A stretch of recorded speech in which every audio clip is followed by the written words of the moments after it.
John's eyes snapped open. He couldn't breathe, not properly. Something heavy was pressing down on his chest. At first he thought it was a bad dream. Maybe the gravity systems were malfunctioning again. He tried to move, but something soft, yet firm, was holding him down. As his vision adjusted in the low lights of the room, froze. A woman, no, not a human woman, was on top of him. She had glowing violet skin that shimmered faintly in the dark. Her golden eyes were wide with worry. Her silver hair fell in soft waves over her shoulders, brushing against John's face. Her hands were flat against his chest, as if she'd been monitoring his breathing. John blinked. His voice came out rough. "What the hell are you doing on me?" The alien girl jumped back, but not far. She knelt beside him on the bed, her eyes still fixed on his. "You weren't breathing normally. You were convulsing in your sleep," she said softly. "I thought you were going into shock." "I was what?" "You were shaking. Your vitals dropped suddenly. I had to apply body contact to stabilize your core temperature and heartbeat." John tried to sit up, but a sudden wave of dizziness washed over him. He groaned and fell back onto the bed. "Easy," she said, gently placing a hand on his arm. "You're still weak." His heart was pounding, and not just because of what had happened. Who are you?" She straightened her back and gave a small bow of her head. "My name is Lyra. I am your newly assigned housekeeper." "From Ulora, housekeeper." John stared at her. "Since when do housekeepers jump on people while they sleep?" She didn't smile. "Uloran housekeepers are trained in basic medical." Response: "Your vitals were unstable. My instinct guided me." John rubbed his face. He barely remembered what happened last night. He'd arrived on the Zereth Prime orbital station just 3 days ago. New job, new quarters, new everything. He was exhausted. He had passed out fully clothed last night without even reviewing the orientation files. Maybe he'd missed something. Still lying back, he asked, "How long were you on me?" 4 minutes and 22 seconds. That's way too exact. Trained to monitor details. She looked away, embarrassed. "I apologize if it made you uncomfortable, but if I hadn't done it, I fear your human body might have suffered a neural collapse." John was silent for a moment. Then he chuckled.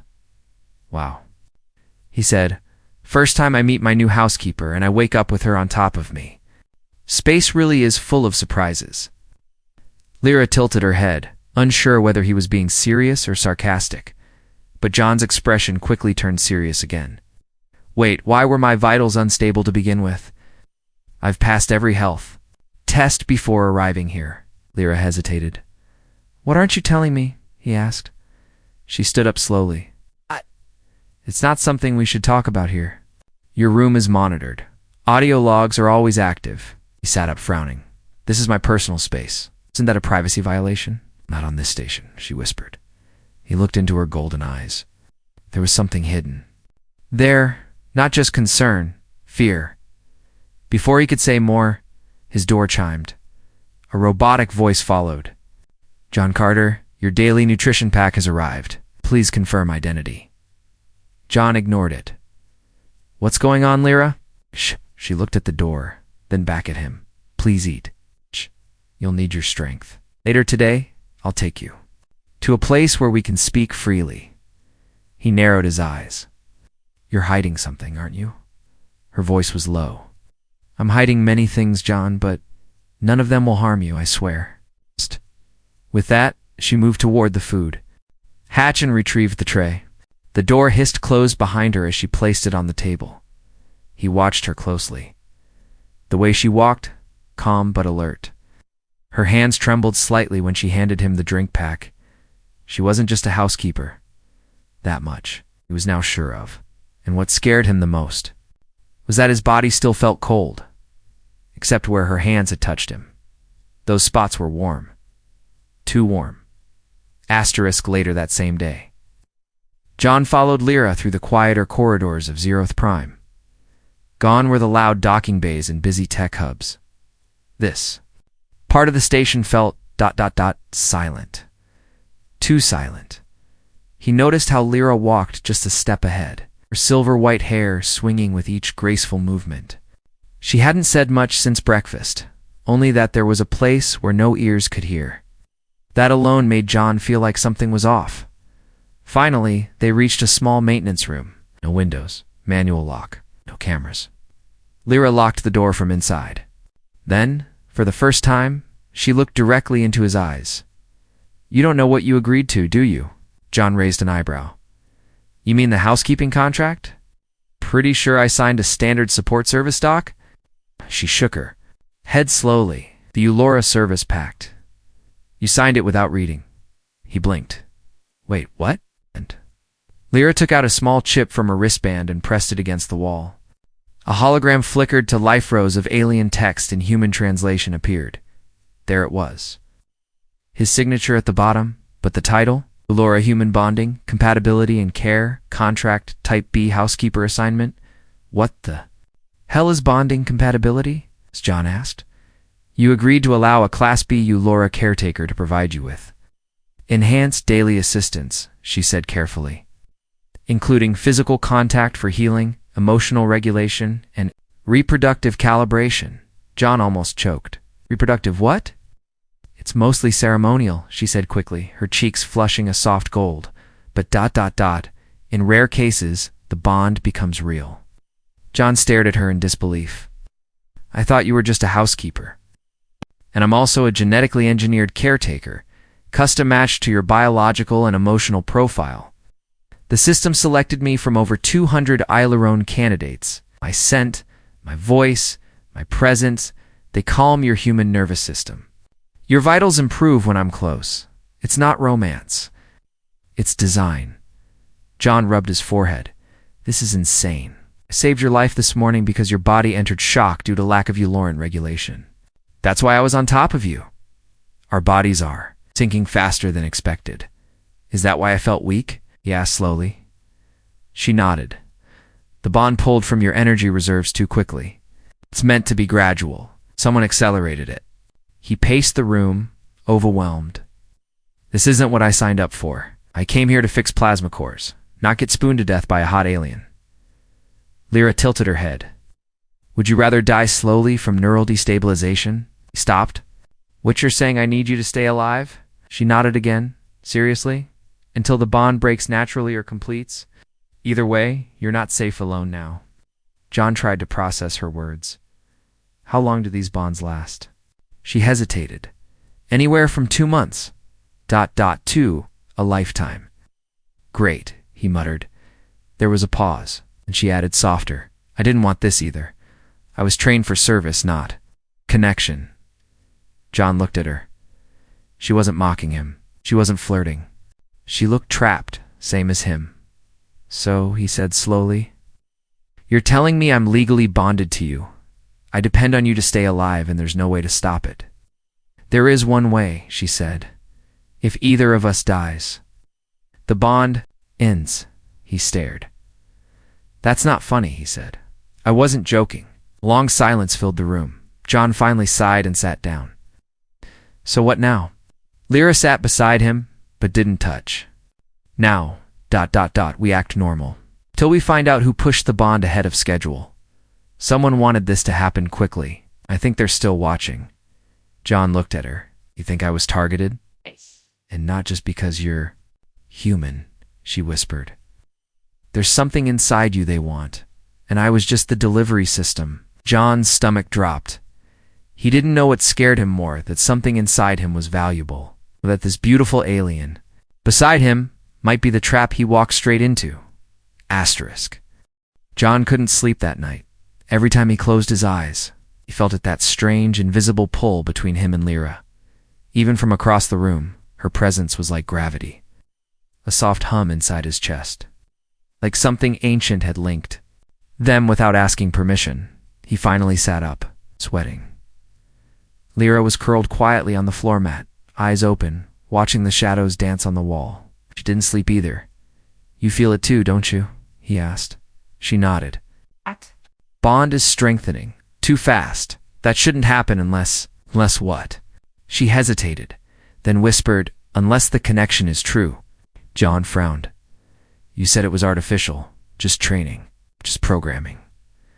Lyra looked at him, now really looked. It was supposed to be. But now, my body's reacting. In ways they never taught me about. She reached up and gently touched her neck. A soft glow pulsed beneath her skin. This light, it's not for healing anymore. It's for claiming. John's heart skipped. That sounds ... intense. She said. Ulora females only glow like this during mating instinct. During ... cell bonding. John stood uneasy. Okay, no. Right. We've only known each other 2 days. You jumped on me once to save my life. We haven't even... I know, she said. Quietly. That's why it doesn't make sense. It's not logical. It's primal. He paced the room. Is there a way to stop it? She bit her lower lip. If we break physical contact completely for 72 hours, the bond might... Reset. That's it, he said. Sounds easy. Lyra gave a sad smile. It would be. If we weren't sharing the same oxygen? If I weren't engineered to need your nearness the way your body now needs mine. He stopped pacing. Need? Your body doesn't just recognize me. It's depending on me, emotionally, biologically, hormones, temperature syncing, neurological, alignment. If we're apart for more than a few hours now, it could damage both of us. John fell onto the bed, head in hands. This is a nightmare. Lyra crawled toward him on all fours, staying low. She wasn't trying to seduce him. Her movements were careful, like approaching a frightened animal. I didn't ask for this. Either, she said. But the worst part is, I don't think it's a mistake. I think someone designed us to bond. Why me? He asked, voice barely a whisper. Why not some military guy? Diplomat? I'm just a mechanic, Lyra shook her head. Not just... You passed a rare compatibility scan. 1 in millions. You were selected quietly. It kept you unaware, so the bond would be natural. He stared at her, stunned. Said ... I was a lab rat. She nodded slowly. But the results are real, she added. The bond can't fake this. What's happening now? ... It's beyond programming. John stood again, trembling with anger. So I'm stuck with you? What if I just leave the station? You'd collapse within a day, she said, and I'd die soon after. He turned sharply. Don't say that. It's true. John clenched his fists. He didn't know what to feel. Rage, fear, or something worse. A strange growing attachment to this alien woman who now held part of his life in her hands. Then Lyra's body jerked suddenly. She fell forward on her knees. John rushed to her. What's wrong? She was breathing hard. Your stress levels. They triggered a feedback loop. My body's trying to balance your adrenaline. You're absorbing my emotions? Nodded weakly. That's part of the deeper bond. Your pain becomes my pain. John stared, and for the first time, touched her on purpose. His hand slid around her back, supporting her as she trembled. Her skin was warm to warm. She blinked. Up at him with wet eyes. If we don't slow this down soon, it won't just be a bond, John. It'll be a fusion. He didn't ask what that meant. He already knew. Asterisk John stood in front of the medlab scanner. Arms crossed, jaw tight. Lyra sat beside him visibly. Nervous, her glowing neck partially covered by her long silver-white hair. A Ulora healer drone hovered overhead, humming softly as it completed the scan. You sure this place is private? John whispered. Lyra nodded. This clinic is off record. It doesn't report to station command. I used a code from ... before. Before what?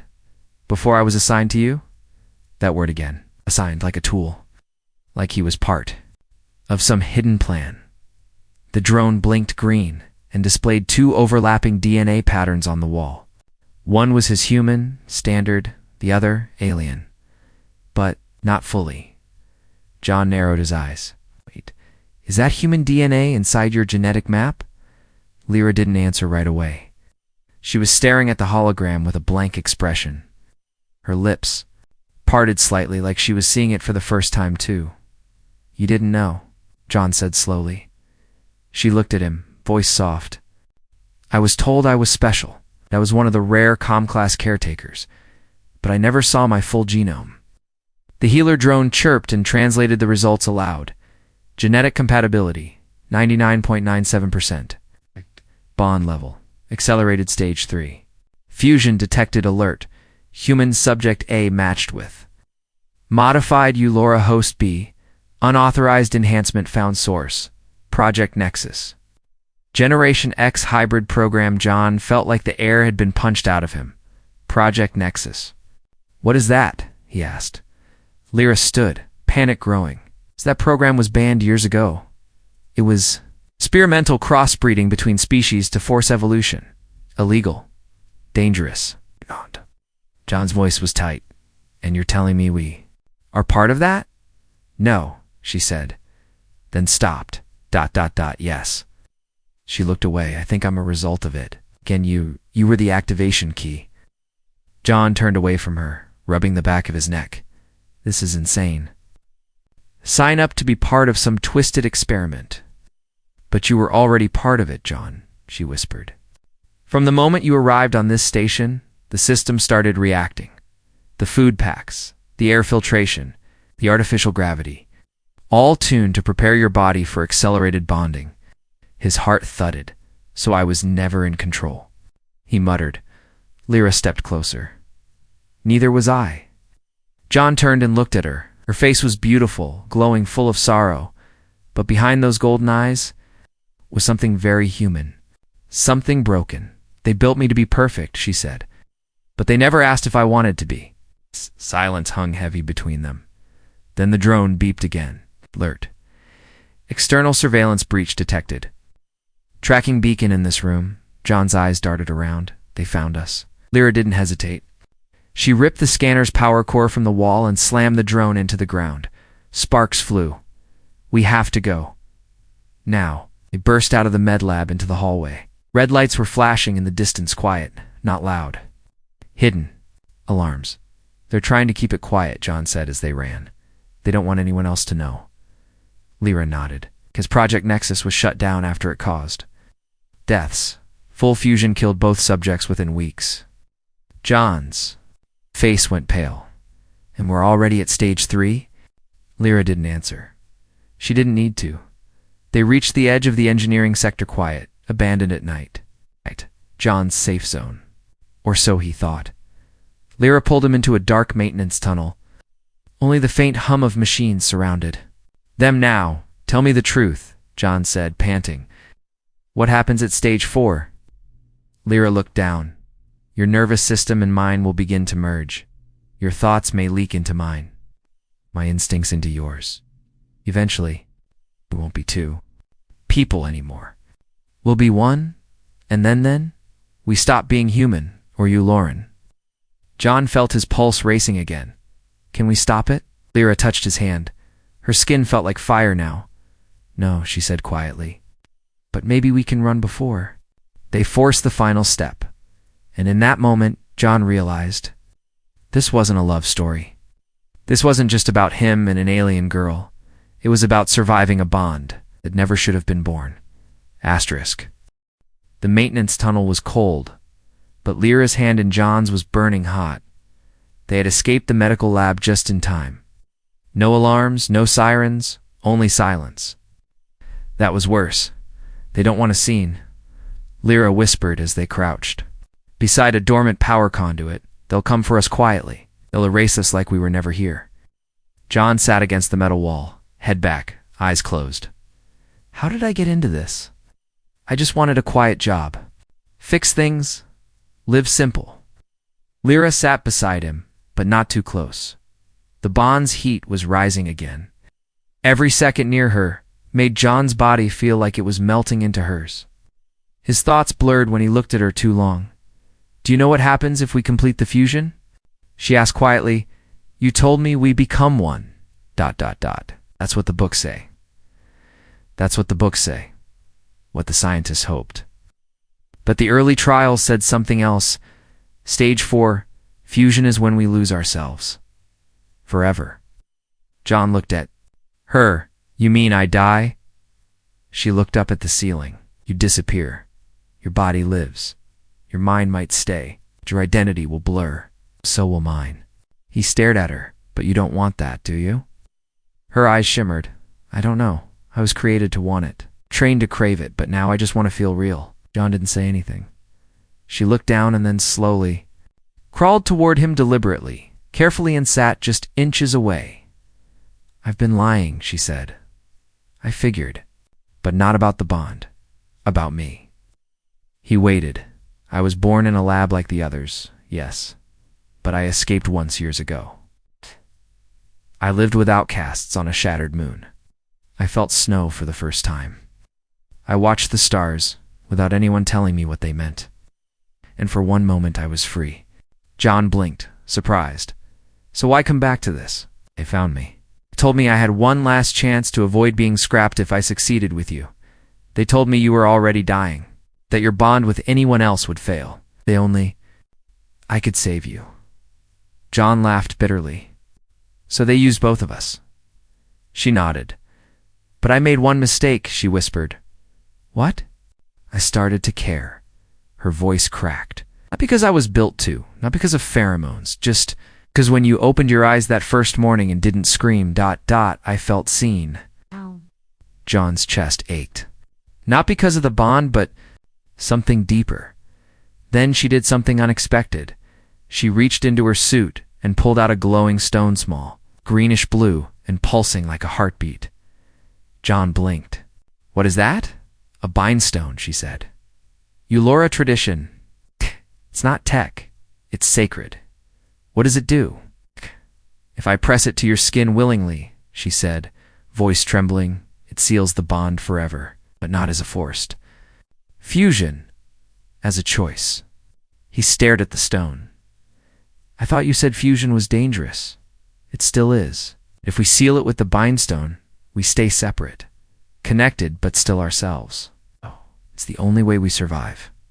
She held it out with shaking hands, but it has to be mutual. If you reject it, the bond becomes unstable, and we both burn from the inside out.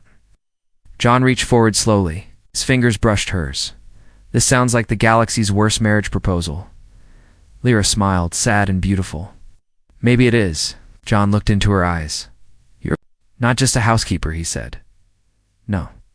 You're not even a project anymore, are you? No, she whispered. I'm a person, and I want to live, with or without them.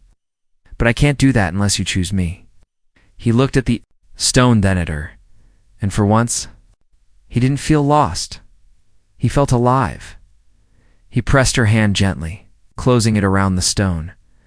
Then let's choose each other, he said, and let them come.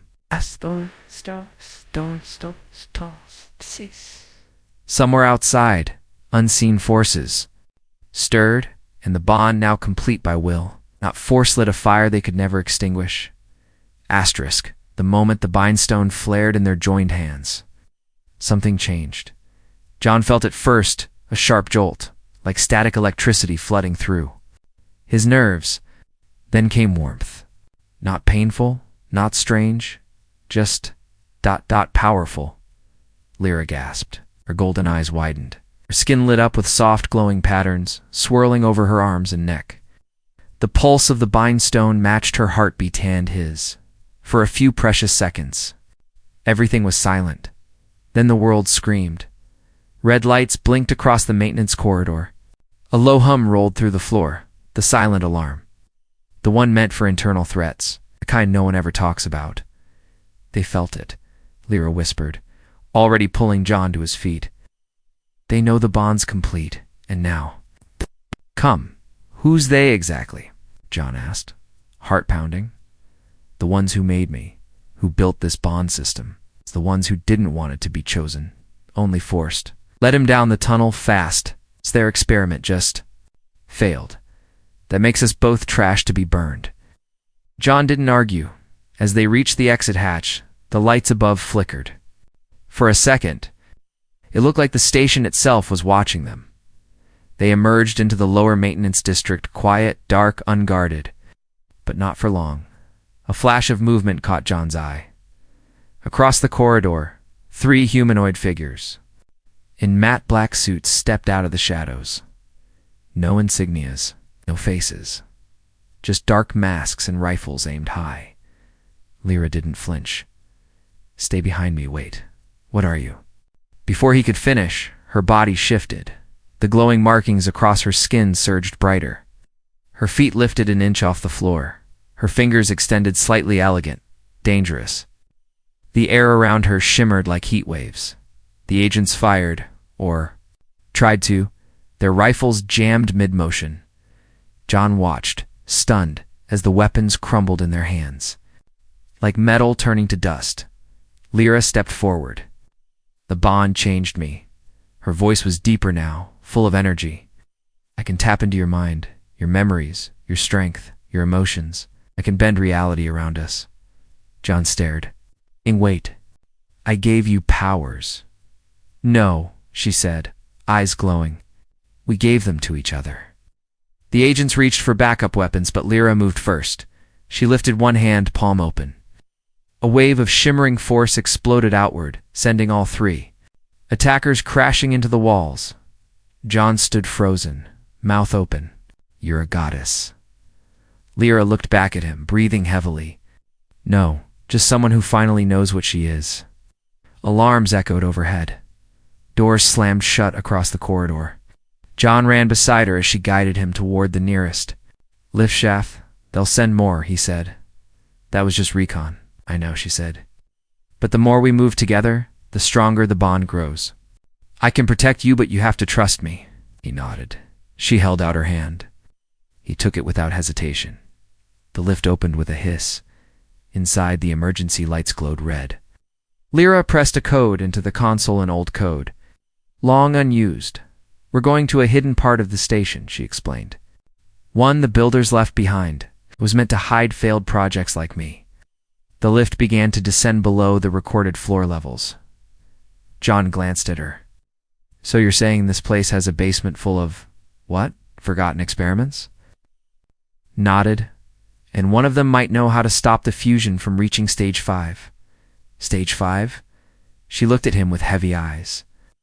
"When the body changes forever and can never go back."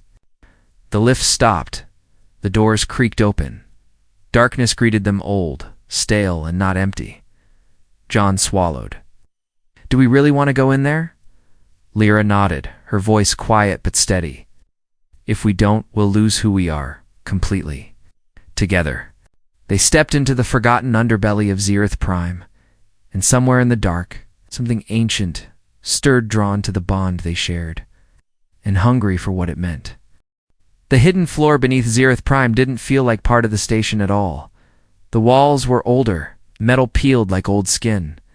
Strange wires hung from the ceiling, and the air pulsed as if something alive was breathing through the vents. John held a broken pipe in one hand, just in case. Lyra led the way, her skin still faintly glowing, the bindstone tucked against her chest under her uniform. Every step they took made the bond between them hum louder, closer to its final stage. "I thought this place was abandoned," John whispered. Lyra shook her head. It was sealed, not forgotten.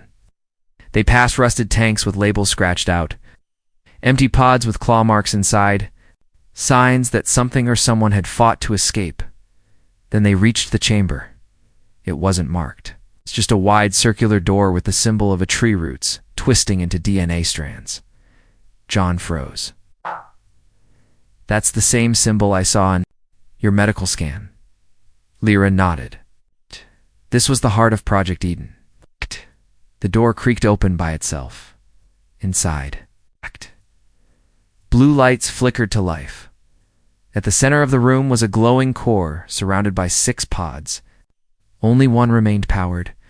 Inside was a figure tall, with gray-green skin, floating in fluid.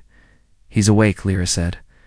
"He's the first hybrid, the one who survived all 5 fusion stages." The pod hissed. The liquid drained. The figure stepped out. His face was both alien and human, fused perfectly. His voice was soft but deep. "So, the last pair survived." John tensed. "Who are you?"